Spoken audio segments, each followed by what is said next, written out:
Thank you for doing this interview, sorry, sir. sweaty. Okay, all good. To start with, can you tell me your name and what you do? Sure, I'm Unique Divine, and the CEO of one of the main development entities on the Nibiru blockchain, and then also one of its lead developers too. All right, so let me make sure I pronounce this correctly. So I want to say it in a Japanese accent. Yeah, Nibiru. Nibiru, okay. Yeah. All right, excellent, very good. All right, before we get into Nibiru, let's start with you. Can you give me a brief history of what led you to your current position today? Sure. So from an education standpoint, studied a mixture of physics, math, and CS at Columbia University.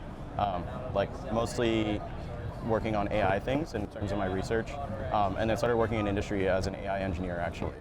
So basically just very technical background prior to working on this mostly, and would consult out of the Bay Area as a data scientist or for, as a machine learning engineer on different projects with vision and...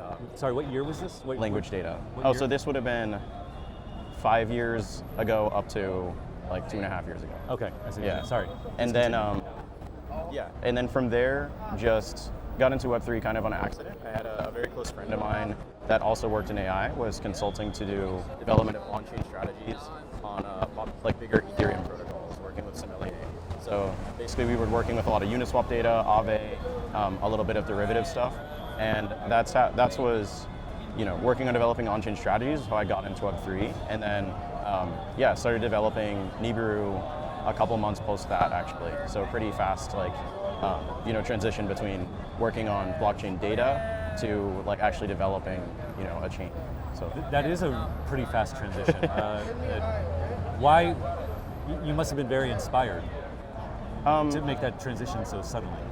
Yeah, I think a lot of it is like, in my case, maybe not the common one is more so motivated by the people. Is I had interacted with people early enough on in starting in Web3 that, where you essentially they're bright, they're motivated.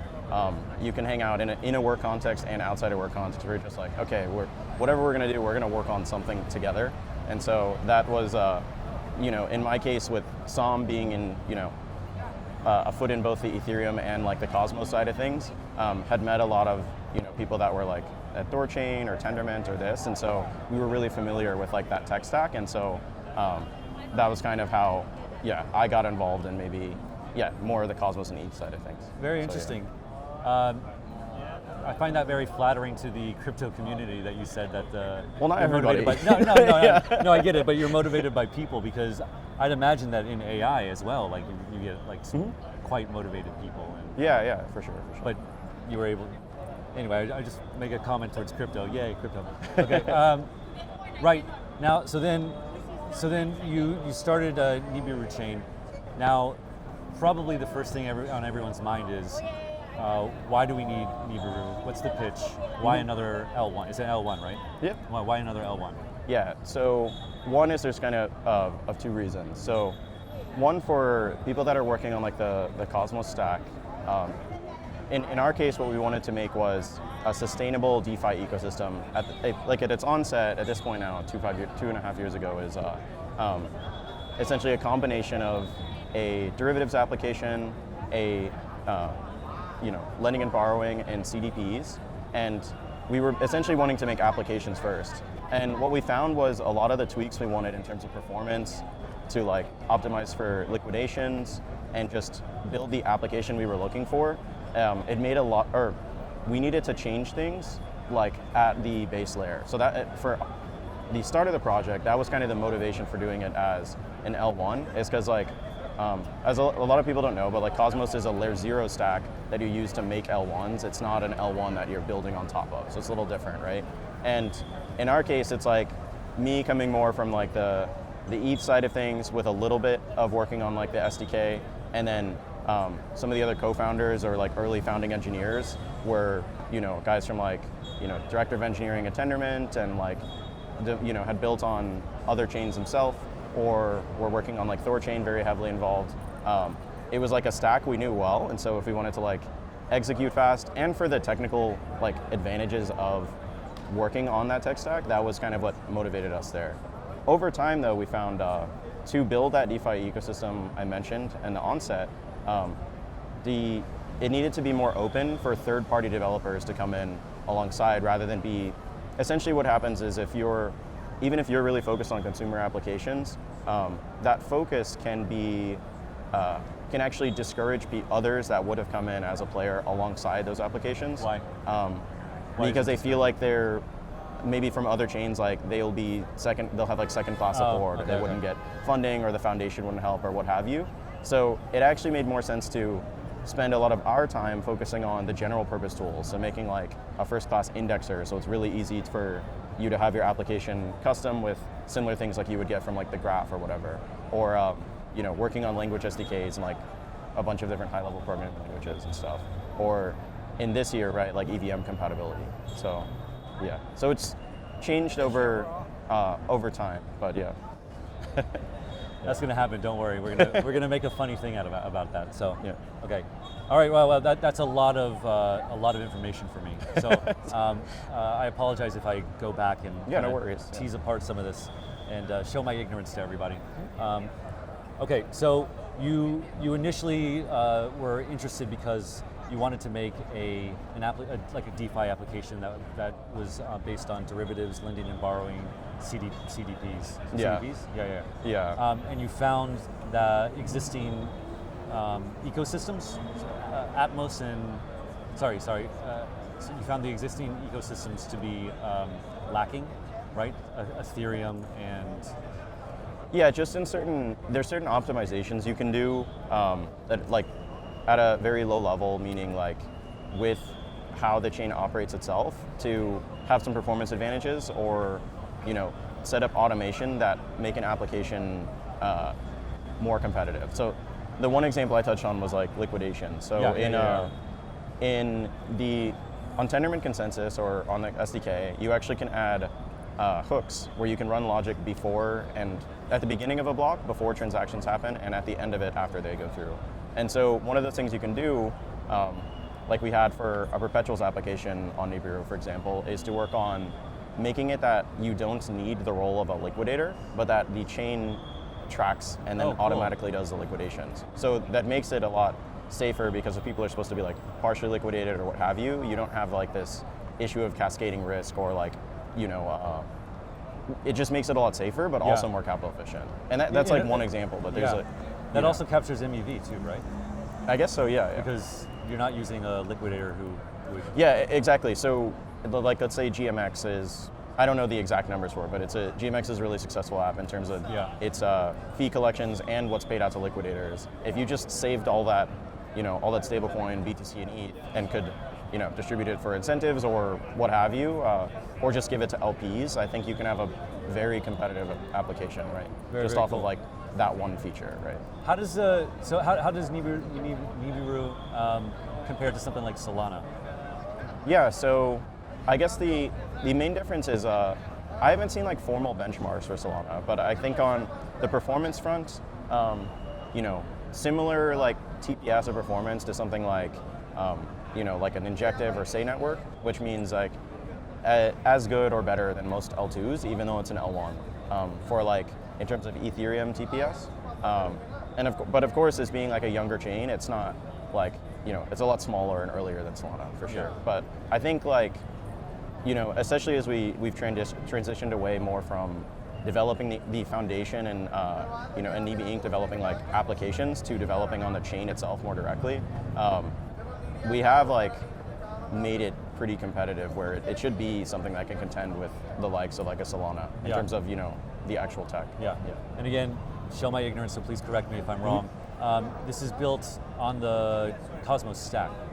Yeah. So it has basically it inherits all that interoperability functionality. Yeah. So it's IPC compatible. We initially started with WASM contracts, but in the next upgrade added it where essentially a modified Geth, and then where you can run multiple execution clients. So essentially, WASM contracts and Solidity contracts can exist on the same chain and still retain that EVM equivalence. Yeah, and that to me also is a differentiator for something like Solana.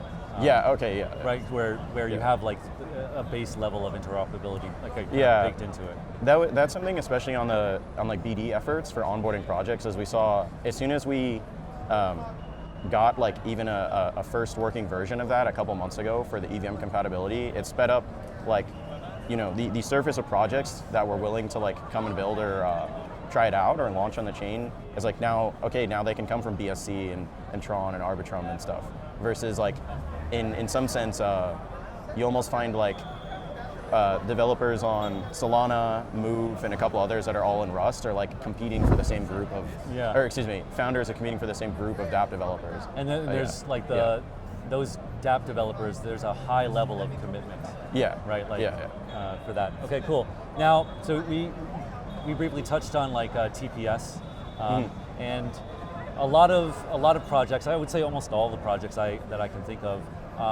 They advertise or they aspire to some TPS, and I don't really know a single one that's even reached it remotely.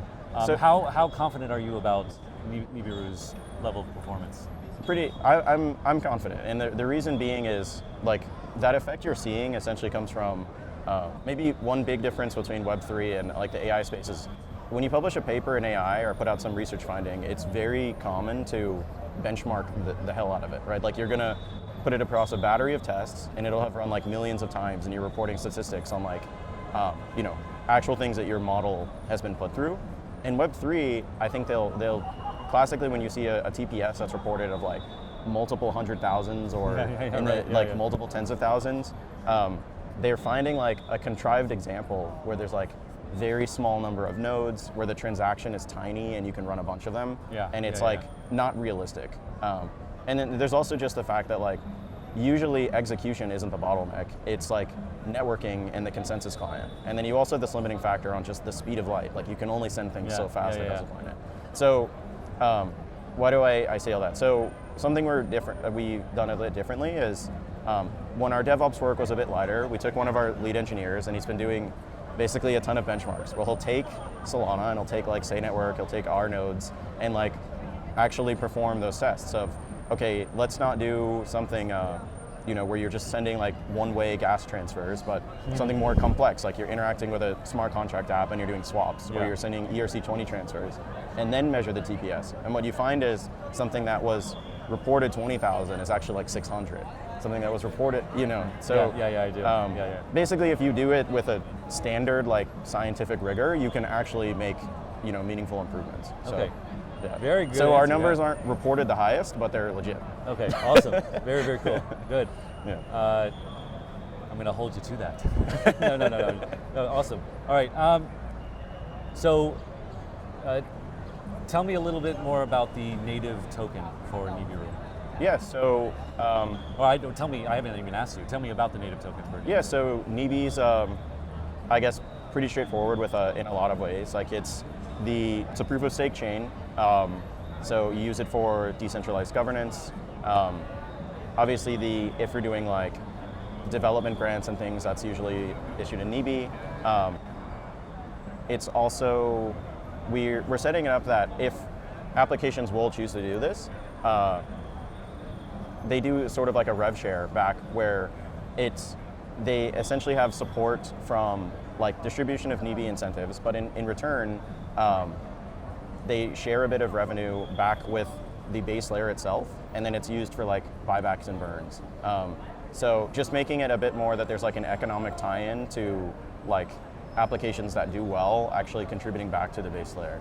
And and then it's also, although there are multiple VMs, there's nothing going on in terms of like a roll-up or a side chain. It's actually it's all one state. So Nibi is like Ether, but it is also the governance token. I see. Yeah. Oh, interesting. Very, very interesting. What about emissions or tokenomics? How does that work? So it's a 60-40 split between like community, basically what you call say private versus community. So private can be like stuff that's just going to the foundation itself, or private investors that were in like the seed and like Series A, and then and then the contributors, right? Then everything else is a mixture of like a chunk set aside specifically for development grants, some that are for like staking emissions that you want to have, and then yeah, a lot that's just in reserve for governance. Just essentially we looked at a lot of the successful models from like larger protocols from Ethereum or other chains and found like that's a pretty good structure. Yeah. Very, very cool. All right. So can you tell me about your young chain? But obviously I think the younger you are, the bigger the challenges are by comparison to your youth. What would have been the biggest challenges for Nibiru so far? Yeah, I guess like we touched on these a little bit earlier, but in some sense, like, let's say I think like Rust and Cosmosm is like one of the best smart contracting like tools or frameworks that's like around in all of Web3 alongside maybe Move. Okay. But I think both the teams developing on Move and those in WASM probably realized over time like there's a stickiness or wanting to stay, even if something is worse, if it has a certain level of adoption and users and applications already developed with it, that people want to stick to it. So like the EVM has been something where it's like, adding support for it, we may have said reluctantly like, this is probably worse, but so many people want to use it that we need to support it as like a first class thing. So I guess like coming to that earlier would speed up like the growth in BD efforts. We haven't had like technical challenge as a main issue. So it's, yeah, I think more of that just in terms of product discovery. So, and it makes kind of sense when you think about it. Like let's, I don't know if you're familiar with like Bun. It was a new JavaScript runtime that was made like last year. No. Okay, so usually it's people are using, Node, NPM, Yarn, right? Like there's a standard set of tools. So yeah. Bun came out of, basically they wrote this whole stack in Zig that's like way faster than all the other ones. And it's a bit different in how it operates, but what they did is they made it almost fully backwards compatible, that you can just go to your repo and change one command to Bun and then don't have to change anything. So part of their success for just like kind of taking the JavaScript world by storm, I think, was not telling you to migrate off, but making it that you can just swap it out for what you already have. Well, this reminds me of JavaScript itself, right? Like I remember 20 years ago, people were like, JavaScript is bad, it's slow, it's not good for anything, and then, but it was used in so much stuff, and so there was so much effort to like speed it up, right? Like, and here it is, right? Yeah. So identifying that sort of relationship earlier, I think, would have been at least just save some time. But of course, like hindsight 2020. There's no way to know that. Obviously, awesome. I would say though, and you can correct me if I'm wrong with this, I would also say that like discoverability, right? Like I didn't know about Nibiru Chain until I met you guys at a side event, and I was happy to do that. I didn't know about you, so I mean, getting out there and with the product that's like legit and is backed by people who know what they're doing, I think can be quite difficult in crypto. Yeah, for sure. I do think people are very like open to supporting something if it sounds like it has potential. Like, in our case, we're able to have been able to get like funding and everything, both after coming out of stealth and up to this point. So we've been fairly fortunate, right? But yeah, absolutely. All right, a couple more questions, then I'll let you go. So what does the roadmap look like for Nibiru Chain? What are you looking forward to? Yeah, so the first thing is the EVM support, like I mentioned, is we made the performance for that pretty good and got it to like a baseline level of functionality that everything a normal you would expect on like an L2 or ETH-L1 you have out of the box. Nice. And then now we're going to get that under audit, and so that'll come out like, if not by the end of this year, early next year.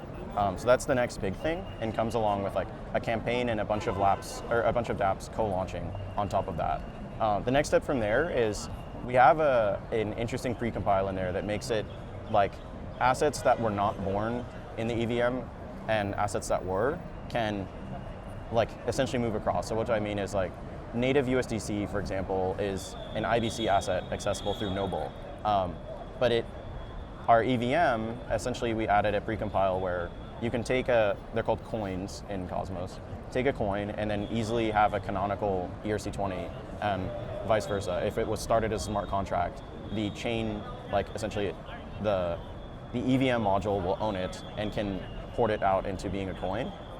So like in our case, for example, we have layer 0 support coming on the EVM. So the nice thing is layer 0 assets can move over to IBC and then be accessible to all the other chains. And then vice versa, we can use native USDC on our EVM. That's awesome. So that was like the first minimal feature set. Next up from there is right now the state between an account that was created from a Solidity or an EVM interaction and a WASM one. Those accounts can exist, and the state is shared on the chain, but the two contract types cannot talk to each other. Right, so first we'll make it that you can actually call into a WASM contract from the EVM and vice versa. Wow. That'll be very cool that's stuff. a little wacky feature, but it's pretty useful because it means a DEX or an RWA application on one side can still interact and be a part of the ecosystem on either tech stack. So they're not like limited or fragmenting the liquidity. And then the other things, the dApp team that was working on like the perps and some of the other things I mentioned was like spun out to another entity. So those are launching pretty soon and doing audits.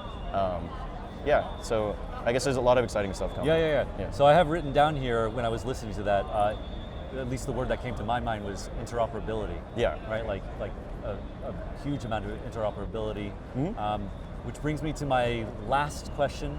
This is not Nibiru specific, but I think, in my opinion, that Ethereum and Ethereum land, so you look at Ethereum and then the layer 2s that are around it, are really coming to terms with the fact that interoperability wasn't prioritized earlier, right? Like I think that's probably like one of the main issues right now. You have this like fragmentation and lots of talks of like parasitic layer 2s and stuff like that.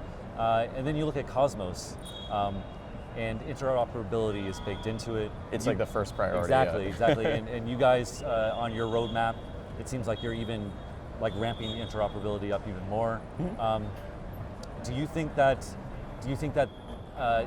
like the Cosmos way and the Cosmos like ecosystem is going to have like an accelerating effect coming off of this? Because the way I see it is Ethereum and that ecosystem kind of leapt ahead. And then I feel like maybe we're almost in a transition period now because of this interoperability thing. Yeah, I can't speak much for like what's thought of as like standard Cosmos on its own, but I think like as you've touched on, there's definitely going to be multiple chains at use, not probably one giant chain doing everything for like the future of most applications in Web3. So I guess figuring out ways to essentially cleanly do the accounting where it doesn't matter where the liquidity is sourced from, or if, like let's say an app is written in like Move or it's on Solana, but it can still kind of be interacted with from some other place. I think that's just going to become like super important or help with, solving against that fragmentation. Yeah, So, I agree. Yeah. Sorry, go ahead. There's actually one dApp addressing like exactly this on Nibiru right now. It's called Euclid. So they're building out, essentially you have a shared state in one chain because you need to write it somewhere, but where it's connected to a multitude of chains, and instead of you having, let's say you're working with like 1inch or whatever, right? And you have an aggregator that's across dexes on the same chain, essentially where let's just say you have ETH USDC, but you have ETH USDC somewhere on Solana, somewhere on Sui, somewhere on ETH mainnet, Nibiru, what have you, or any one of our chains. There's no reason I can't say like, instead of looking them at individual dexes, like sum the reserves across them and kind of try to operate them as one application, although a little bit slower. So essentially saying there is ETH and USDC here, and you hold all these LP positions. So the accounting is tricky, but it's totally feasible. So Euclid's app is essentially like that exact thing. So at first working for like dexes and lending, both on the same chain, but then also off of the same chain, it actually really fits with that interoperability and Cosmos narrative very cleanly, because it's allowing it to say that you don't have to have your DEX be bigger than Uniswap, but let's say the combination of all these applications, if they're bigger than the one, you've essentially like made something that gets that utilization up. It's sourcing it's letting them not be fragmented, Yeah, even yeah, though yeah. they're separate. God, I really want to dig in to see how that works from a technical standpoint. Yeah, for sure. Awesome. Well, thank you very much, sir. I appreciate it. I need to do more research because it was a very, very good interview. Yeah, And thanks. best of luck. Yeah, thanks.